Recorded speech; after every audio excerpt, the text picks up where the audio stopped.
It was lights, camera, action at the Central Library Theater for this year's rebranded Huntington Beach Film Festival, formerly the SoCal Film Festival. This more localized branded film festival, now in its 13th year, featured 45 films from over 20 countries.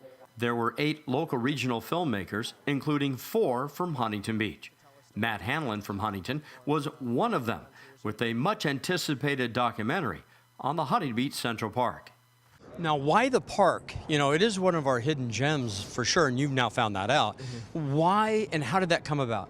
It first started with me talking to Gene Nagy, a volunteer here in the Huntington Beach Tree Society. And it was going to be a much smaller project. You know, it was going to be maybe a short film. I just kind of wanted to explore what the volunteers were doing for places like Central Park, the Secret Garden, Urban Forest. And it kind of snowballed into exploring how parks came to be in this city and how they're being managed currently. In the end, what did you learn about Huntington Beach and our park system? What did you learn?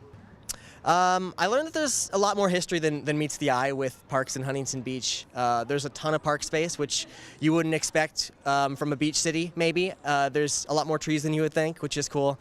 And the volunteers do a lot of work to keep that up, which is both exciting and then concerning for down the road as to what the system will be that manages all these parks. It was definitely a complex story, and I'm happy to tell it.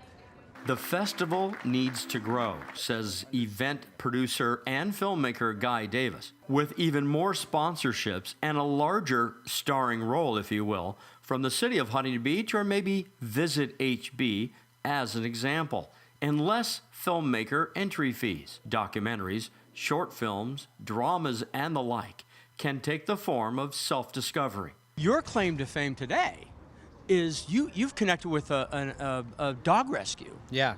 As part of your film project. Oh yeah.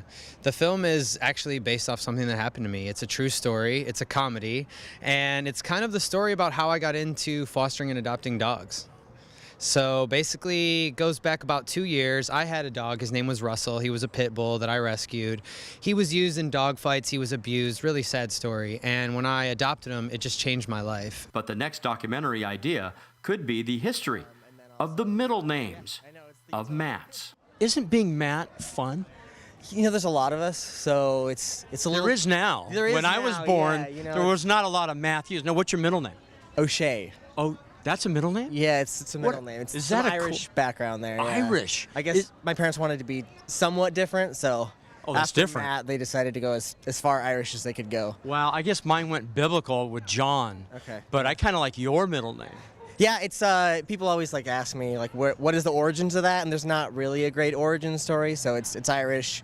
My dad used to get called that by his dad, so it's kind of how it came about. Find the inner Spielberg in you. Check out hbfilmfest.com for next year's info. For Surf City Highlights, this is Matt Liffering.